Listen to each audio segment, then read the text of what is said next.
Alright guys, welcome to another tutorial. So in this particular tutorial, we're going to be talking about how to start, how to become an instructor on the MySparkFly platform. How do you sell courses? How do you get started? How do you even sign up to begin with? Where do you click? Where do you go to? How do you publish your course eventually, and where do you go to check the course? And so that's what we're going to be talking about in this tutorial. We're going to be we're going to be learning how we can achieve this on the MySparkLive platform. So I'm sure you're very familiar. If you've not seen our demo tour, you could go check that out. It should probably pop up somewhere around. So so what you're going to, in this particular tutorial, is not going to be a tour now, it's just going to be to teach you how to get started as an instructor. So if you're already an instructor, you don't necessarily need to click this button. But if you are not yet an instructor, you can click this button to get started. So if you've not registered as an instructor, you click this button to register. If you have registered already, you can so you find, if you go to the courses dashboard, let me show you. For example, if you go to the general courses dashboard, if you click on this and you go to the general courses dashboard, you should be able to see your instructor's dashboard from there. However, you can also see your studentship dashboard at the same time. That is if you've registered. But if you've not registered, you won't be able to access your dashboard. So this is where you come, you click this. So this is where you come, you click this to be able to access your instructor dashboard. And this is where you click to access your studentship dashboard. And you can see that you can also register here. So for the sake of not moving around, I'll just register here instead. So if I click this, it will take me to the registration page where I can register as an instructor. So you can see how to register. You can either register straight from the activity dashboard, or you can go to the courses page and register from there. Okay, so once you land, so this is the um, how to get started as an instructor. So if you click this button, it takes you straight right there. Okay, so you see that when I click on that button, it brings me straight right here. So I can just get started, but I would really advise and recommend that so you know how to get started. But let me just use mouth to just explain it. So being an instructor is like, or you can say being a coach or being a mentor or being a teacher is similar to like the way you set up courses on other e-learning platforms. You set up your course, you promote your course so that you can gather students, and then the students buy your course. And then when the course is bought, once you're able to accumulate a certain amount of money, the you can now withdraw the money to your bank account. So the same way it works for every other e-learning platform, it's the same way it applies here. Nothing really changes. The onus is on you to market and advertise your course and sell your course and get more students to sign up. So the question you might now be thinking is, why should you sell your course here? That's because you get the lion's share of the cost. So which means when you sell your course on the platform, there are two benefits you get. One, you get the lion's share of from the sales from selling and marketing your course. Then the second one is that you can attach your course to your mentorship groups and forums. So let me show you what I mean. If I come here, for example, just to show you pretty much what I mean, and so you see, so let's say for example you produce your course there, you can attach your course over, let me use this one as example so you can see what I'm saying.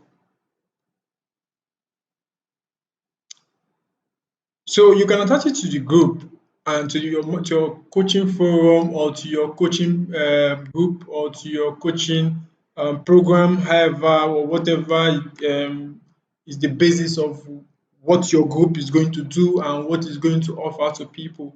So if I click this course, so the benefit is that you can attach your course to your group.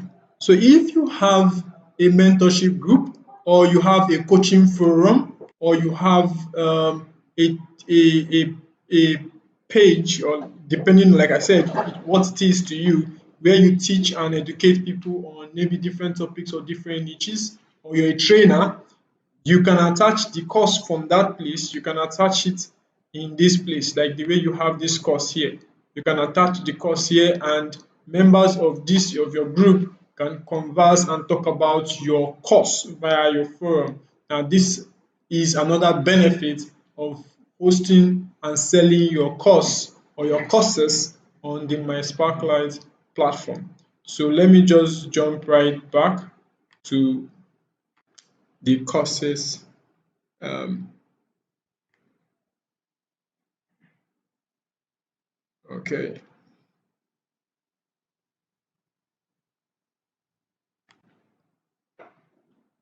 All right. So we are back to the courses dashboard like we left. So we'll come back here. So let's go back and register. So if I click here, I come here. So I want to pretty much get started. I click this, takes me down here, and I click apply.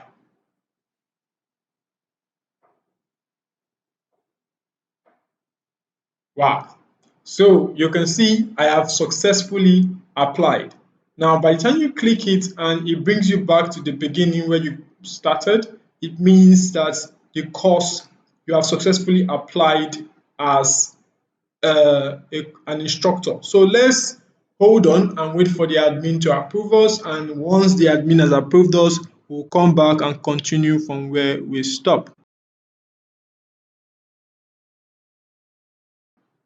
All right, welcome back. So we've been approved by the admin.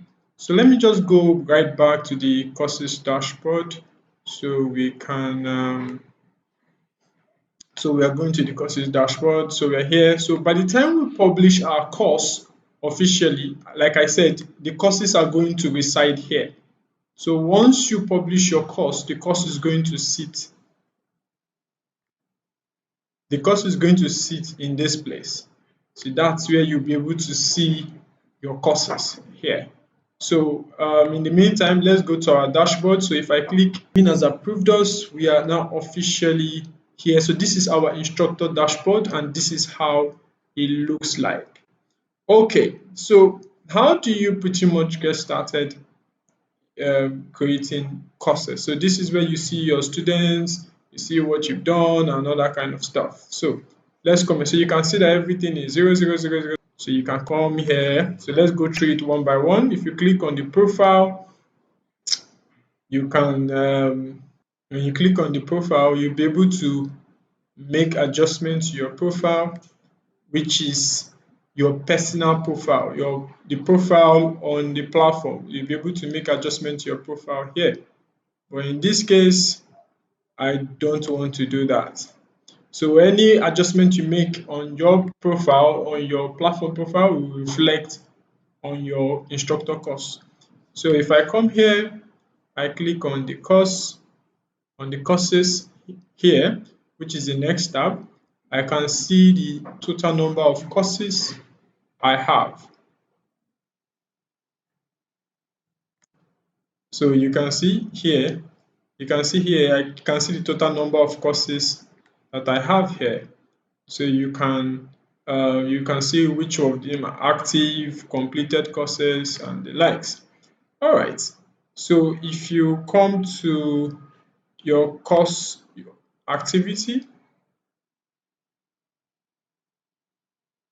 so you can see the active courses, the ones you've completed, the ones that are yet to be working on. So you can see the course activity showing here. So you can see activities that have happened on via your course. So we'll come down here. So if you want to create a course, So here is for announcements. Maybe announcement is to be passed concerning a course, or maybe there's a general announcement on a particular subject. That's where you say it. So, but let me click um, the announcement tab so you see what it looks like from here. So when it comes to creating courses, it all comes down to what you want to teach and what you want your students to learn. So you can see that there are no announcements here. If announcements were made, you will see the announcements here once it is made. So in this case, that is not the case. So I'll come down to the course. So I want to create a course. Now, how do you create a course? If you click, so this part here is where your course creation modules, where you can make the creation of your course. So if you click here, you can add a new course.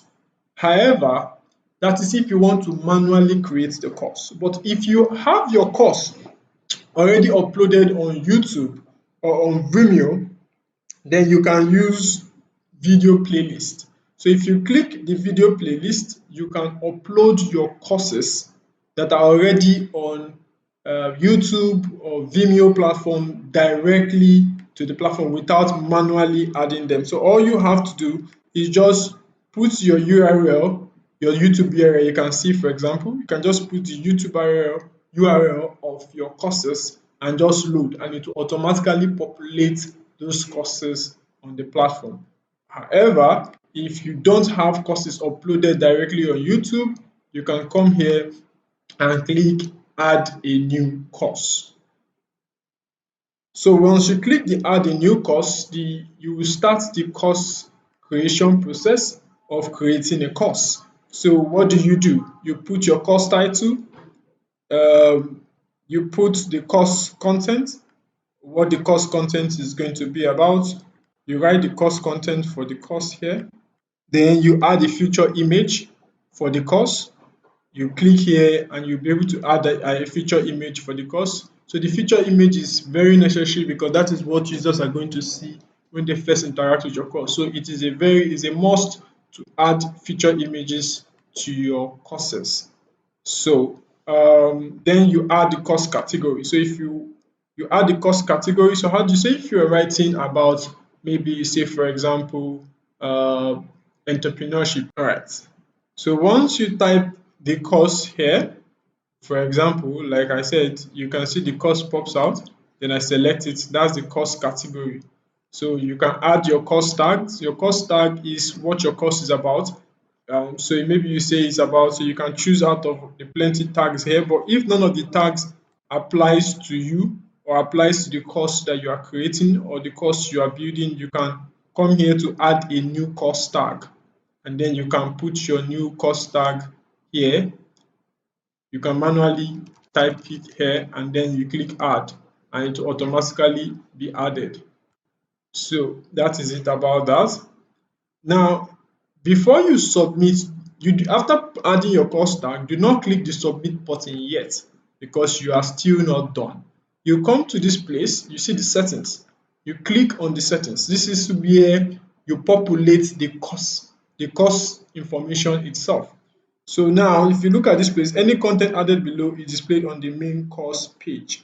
So course materials, say for example, if you look at Udemy, for example, you will see links, you will see PDFs, link to PDF, links to article pages that you can click and it will redirect you to a page to probably read up on something or something that is important. You understand? So this is where you add. So what do? You just click the add media and then you come here. So you create audio playlist if you have a playlist, or create video playlist if it's a list of a couple of videos, or you can add a URL to a website, to a domain, to a book, to a PDF, to an article. You can add it here, or you can select the files directly and then add it there directly. So that is it about that. That is how you add course materials here. Then as an instructor, you can also this is where you add a certificate. So you add a certificate to this particular place. So yours is not all courses that might require certificates, but in your case, if you so it's usually certificate of completion that will be here. So once you're in the course of building your course, you can add it directly here. So that is it about that. Then on this side, you can say, okay, you want your course content to be visible only to those who have enrolled, or you want it to be visible either to those who have enrolled or those who are yet to enroll.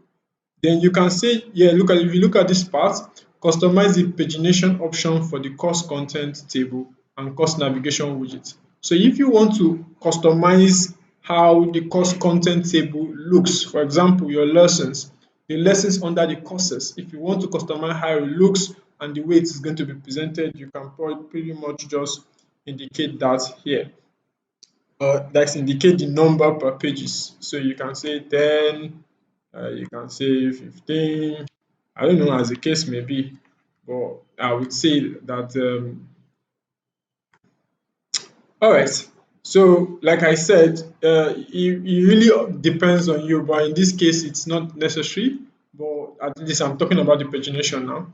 So, yeah, the access mode. Now, the access mode defines how you want your students to access your course. Do you want them, if you indicate it as open, what it means is that they can go from lesson 1 to lesson 5, or watch from lesson 7 first, watch lesson 8 first.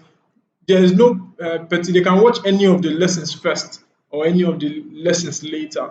That is one thing about open courses. It is open to, so the students can watch any of the courses orderly or inorderly, as the case may be.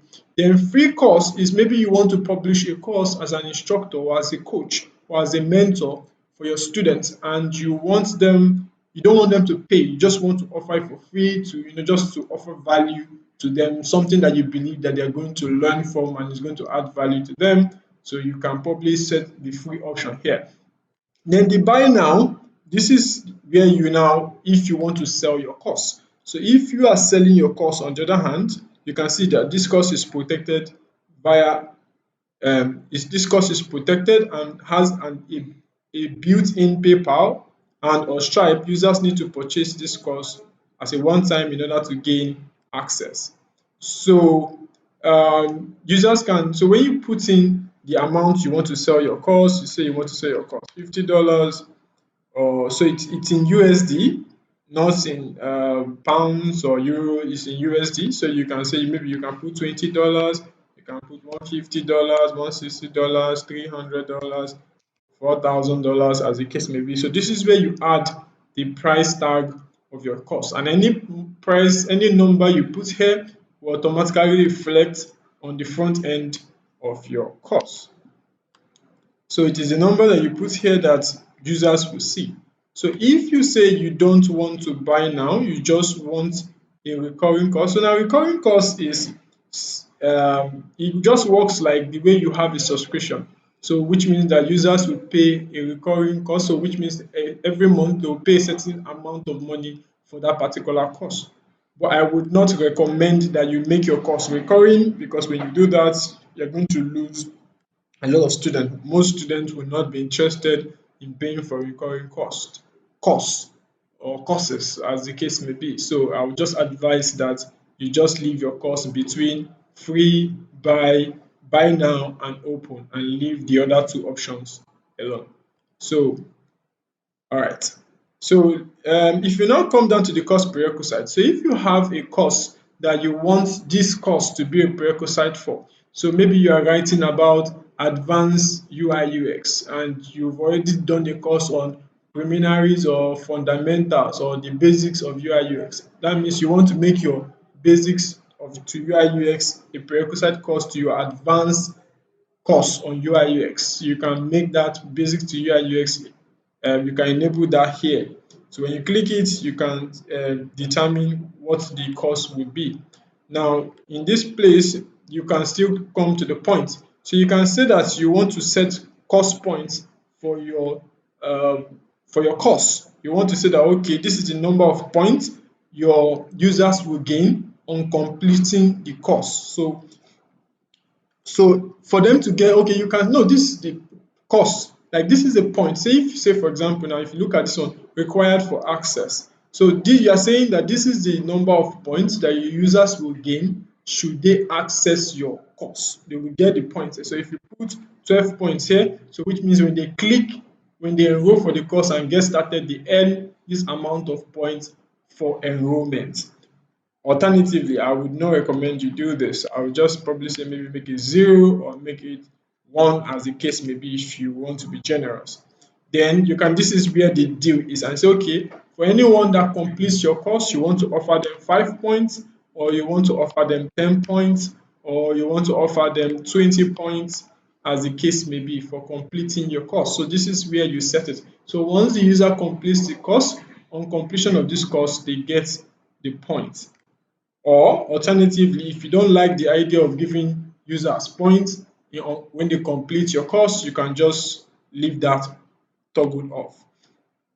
Now, course expiration. So now this is if you want to set a timer for your course and say, okay, you want your course to expire after 10 minutes. So on first interaction with your course, you want users to buy your course after 10 minutes of interaction, 30 minutes of interaction, as the case may be. So this is where you set the timer, or you want it to be available for 30 days, 60 days, 90 days, 120 days. I would not advise you do that. I would just advise that you leave this blank, but just to know that you have the option available should, in case you have a time-based course that you only want a certain amount of students to enroll, and that is it. So we come down to the next part, course progression. Now this course progression is saying that this is where you put, so if you look at this now, linear requires the user to progress through the course in a designated step sequence. So what this course progression linear talks about is users or course or students cannot skip your course. They cannot come to your course and then just jump to lesson 2, lesson 3, lesson 4. They have to watch the course. They literally have to watch the course from beginning to the end to be able to move to the next lesson. They need to finish the course to move to the next lesson, and like that, like that, like that. However, this particular one, the free form, allows your user to move through your course without necessarily watching the course from beginning to the end. So they can just skip, skip, skip, skip, move to the end, move to the next course, or move to the next lesson, then skip, skip, skip, move to the next lesson, move to the next topic, as the case may be. So it all comes down to what you want to achieve. But if you want a scenario where you want your users to watch the course and you don't want them to be able to move to the next lesson or to the next topic until they've completed, or until they've watched the course from beginning to the end, this is the one you should click on. All right. So if you want to maybe do collaboration, maybe you want to do collaboration with another author, you can easily do that. So mind you, the only authors you can add here are people who have already been approved as instructors. So if you maybe want to collaborate with another instructor, the instructor has to be registered and also has to have been approved. At least the admin would have approved that particular user or approved that particular person. Like you can see that this one is here, this name is here because he has already been approved from the admin. But if you've not been approved from the admin, you cannot invite another author to collaborate with you when the author has not been added. But if the author has been added, you can easily just invite the author, just type the author name into pop-up, and then you can invite. Then when you click submit, it will, so once you click submit, you can come to course page, check that everything is fine. If you're satisfied with everything that you've done so far, then you can move to the lessons. So I don't need to save, I just go to the lessons. So note that when you are preparing a course, there is the course itself is the overview of what it is you're trying to teach or what you're trying to get your student to learn. Then the lessons are the subtitles under your courses. They are these sub ideas under the main course that you want your student to learn. So this is where you can now select from the course. So the course you created earlier, based on the categories and based on the course tag is what you would now select from here. So you will type the name of the course, it will come out, you select it, and once that is selected, you can now start um, editing and making modifications. Or you can click add a new lesson. So when you click add a new lesson, you can add a new lesson and attach it to the course as the case may be. So you can see that when I clicked add a new lesson, it brought out the lesson here. So I can put the lesson title. So the lesson title, the lesson is going to be a, a subtitle under the main course. Under this main course, I can I can put the lesson content here. I can put the feature image for the lesson, then put the lesson category. I can search for the lesson category based on what I'm typing about, put the lesson tag. So if the lesson tag does not exist, I can create a new tag. I just click on this button to add a new tag. Then once you have done that, you come to the settings. Then in the settings, this is where you will now, like the same thing I explained in the course, you can also make that video progression for your lesson. So this is where you put your URL. So once you put your URL here, this is so once this URL is saying that the student cannot, like I said, fast forward through the course. They have to watch the course from beginning to the end. So you can also toggle this off if you do not want that. You can enable assignment upload. So if you want your student to upload their assignments, you can just enable this. It gives the student the opportunity to upload their assignment, and then you can mark it and check it and award it. And here you can award points for submitting assignment and say, okay, for every student that submit assignment, I want to give them 1 point, or I want to give them 2 points, as the case may be. So that's completely at your discretion to decide how you want to award points.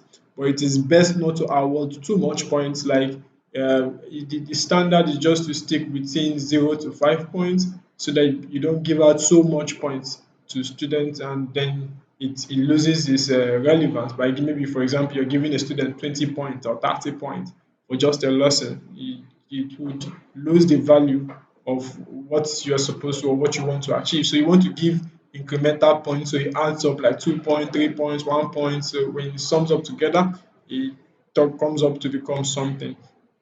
So you can also, when they upload the assignment, you can auto approve or you can manually approve, as the case may be. Then you can also put associated course, as the case may be, and you can put sample lesson.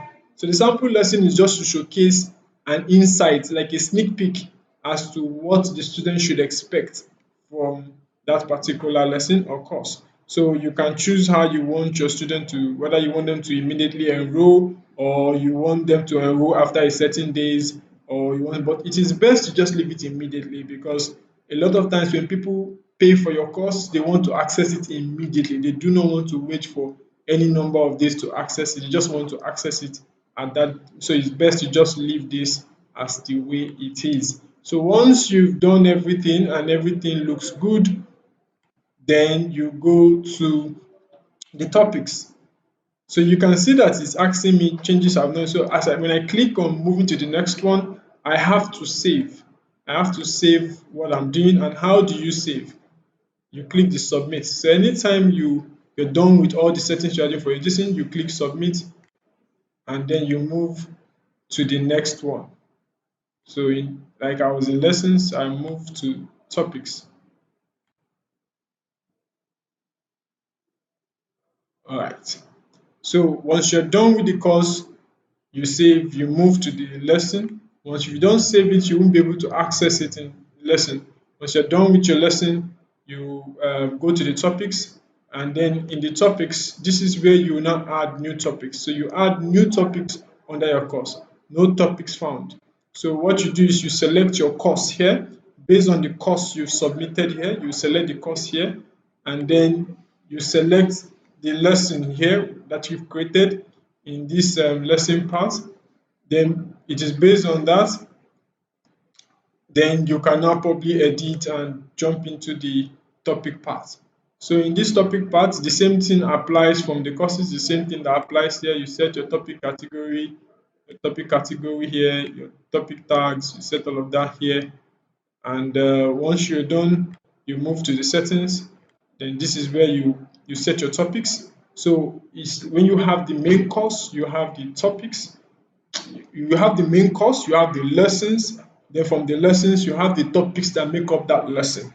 So you can you can also put topic materials that you want the student to learn. If you don't have topic materials, you can skip that.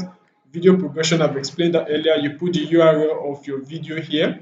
So the video course that you've probably uploaded on maybe YouTube or Vimeo, you paste that link here so that students can easily access it. Then you can also do assignment upload, and you can put a timer. So which means that there's a particular timer to finish that particular topic. So this, all right, so that's it. And then you can also put associated courses, which is alternative courses to, or courses that are associated with this particular course that you are doing. So maybe you are doing a series, or maybe you are doing a bundle, and you're saying that, okay, you are doing maybe full stack development, you're doing front end, back end, database. You can also put associated course. Maybe you've talked about front end and you're doing back end. You can put an associated course here, or maybe the front end, and attach it here. All right, so once you are done and you are satisfied with the settings and what you've done here, once you're satisfied with all of that, you click submit, and then you move to the quizzes. So when you get to the quizzes page talks about, just like normal, when you're done learning a particular topic or you're done learning a particular lesson, you can set a quiz to say, okay, you want to test the student understanding, but you usually best to test the understanding of students after completion of the lesson and not the topics. So you can have like 5 topics, 6 topics, 10 topics under one lesson, and then you can have like 20 lessons under one course. It all comes down to what exactly it is your course is about and how long you want to make it. And then you can say that for every completed lesson, they will do one course. For every completed lesson, they will do, sorry, one quiz. For every completed lesson, they do one quiz, and maybe you have like 10 lessons, and so they will have 10 quizzes in each of the lessons to finally complete the course. So it's completely up to you. So the questions are for this quiz here. So the questions here, the questions are things that are expected to, that you want to add to your quizzes. So like I said, you can see here, you can select from all courses, then you select your course, select your lesson, then select the quiz, and then you edit and you start making point. If you don't have any of that, you just click add a new question. So when you click add a new question, you can now write a question and attach it to a particular quiz. So you can see the same thing follows here, the same thing that we've been explaining follows here, but with the difference that you can choose whether you want to ask a single choice question or a free choice question. So multiple choice question is like you have multiple choices, and then they have to choose one correct answer from the several options that are presented to the student. Or you can do sorting choice, so they can sort and sort among the list of choices that are being provided. Or you can do fill in the blank, or you can do an essay question, or you can do an assessment question. Anyhow, like it all comes down to what you are talking about, and then you can put the answer to that question so that you can, so if they get it wrong, it will take it correct. If they get it, sorry, if they get it right, it will tick it right. If they get it wrong, it will tick it wrong here. So you can also add media, you can also delete, you can add a new answer, and then you can submit. So before you submit, like I said, you can also test here again. You can also award points to students. You can also say you want different points for answers, and you can decide how many points each question carry. You can say you want 2 points, you want 5 points, you want 1 point, you want 0.5 points. As the case may be, it's completely up to you how you want to share your points across board. Then once you are okay with it, then you can, if maybe you want to, if the student puts in a correct answer, you want them to see a particular pop-up message about, maybe you want to say, hey, congratulations, maybe they put in a correct answer and they get it right and say, ah, well done, Mr. James, you did well, that's the correct answer. Or you want to put a pop-up that says, oh, sorry, try again, or try with a different this, or you give them a hint or something when they get the answer wrongly. Or you can even give them a hint about how to probably answer the question if it's a fresh question or something that has not yet been taught. Then once you're satisfied with all of that, then you can click submit. So once you've submitted, then this is where you now see the assignments. So this is where you see the assignments of your students. So this is where you now, as an instructor, as a coach, you can now look at the assignments. You can give assignments to your students based on the courses and the lessons that you've taught. You can say, okay, assignment for them to probably deliberate about, or prepare in advance. If you are doing a live class, it all comes down to you. And then these are the groups. These groups here is attached. So this is like when you're attaching groups um, to your coaching group, or to your coaching forum, or to your mentorship program. So this is, to you can attach courses to your group or forum as the case may be. You just sort for just sort it, and probably you'll be able to find something and then you attach it. So this is general overview of the structure. So you could probably just so this is just to show you how each part of the how each part works, and then you can pretty much get started. This is a certificate where you can attach certificate to students. So that is all right. So that brings us to the end of our tutorial. So thank you so much, guys. If you have you can pretty much get started, sign up and play around with it, and hopefully you start publishing and promoting your courses. All right. See you in the next tutorial. Cheers.